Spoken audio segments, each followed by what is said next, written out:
versus Notre Dame? It was exhilarating. I mean, it's a fun atmosphere. I loved it. I couldn't really believe how kind of fast I kind of just these guys are taking me in, and it kind of just feels like a real team. So it was a great feeling, and no better way to start the year. Yeah, more of a general question. This is the first time we get to talk to you, but how is life adjusting to being done? Oh, it's been great. I honestly couldn't ask for much more. The way these guys took me in the summer, it's a great group. All around for the whole team, but especially just a lot of great guys on the line that just kind of really brought me in. It's a tight-knit group and made me feel like I was at home, so I liked it. Yeah, you touched on this briefly, but how do you feel like the pace is developing now that you have one game under your belt? It's coming along great. I feel like it'll just be exponential every week. Exponential every week. Kind of being crisp. I was happy. I was a little jittery going into the game, thinking, hey, I've only been running this offense for a few weeks, but I think we communicate well. We were kind of problem solving on the sideline, so sky's the limit. Are you at the point where you're making the line calls already, or how's that going? Definitely.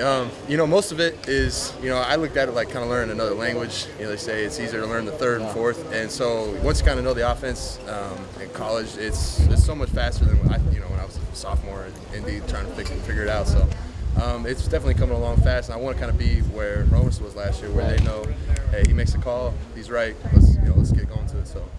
I was going to say, everyone mentions Adams replacing Marcus Mariota, but Hronis, had a great reputation as a center. Did you talk to him at all about, his success here and what the key was? Or? Absolutely. I was fortunate he happened to be here right before he left, I think to go do some training when I came on my visit in April, and so I got to talk to him a little bit. And great guy. Obviously, everyone around here, the amount of respect they have for him speaks for itself. So, if I could fill in where he was, I'd be happy with that. So.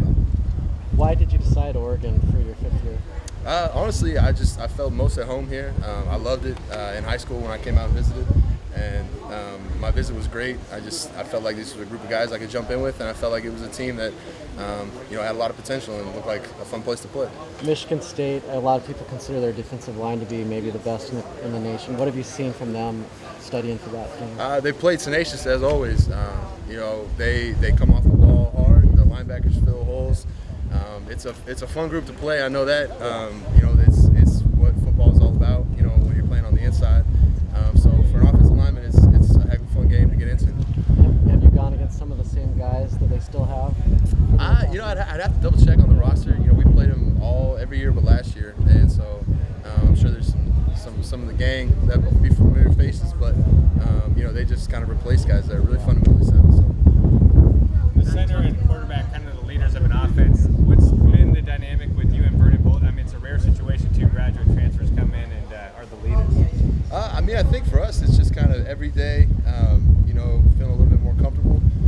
I know for myself, I kind of came in the summer trying to figure out the MO of how everything works, and not stepping on anybody's toes. But now I kind of have a good feel for the flow, and then kind of trying to put my own touch on it too. How was the quick learning with, obviously you were with Jeff for much as spring and stuff. How was it to have Vernon just 2 weeks, and how are you guys feeling? Are you guys feeling pretty comfortable together? Oh, absolutely. Honestly, it comes down to work ethic. He's a smart guy. He works hard. I'll trust that all day, just, the same as I trust Jeff and, every guy that's out there. It's, the way that we're kind of putting forward every day, everyone's figuring it out. Matt, you said you felt good about tempo this past week. Do you feel like that's a good baseline, the tempo you guys went at for the rest of the season, or do you feel like you're trying to be even faster in practice? Yeah, the guys on the line said that's as fast as they've ever gone, so I think it's probably a good baseline. I know I was pretty winded at some points, so I know if we're feeling like that, the defense has to be even worse. So it was fun for me and fun for everybody. Do you feel pretty good conditioning-wise at this point? Absolutely. The program Coach Brad had in the summer. I've never done that much. I feel like effective running and kind of getting after it was just really just a great conditioning program all around. Great shape. Matt, what does it say about the chemistry of the O-line that you came here basically to compete with Doug for the job, and he ends up having you as his roommate, and you guys hit it off? I think that's kind of just kind of goes to show the quality of people. Quality of people that you have around. I was in a lot of similar situations at my time at Indy. Guys you live with that you're kind of competing with, and it's just you look outside of football, and that's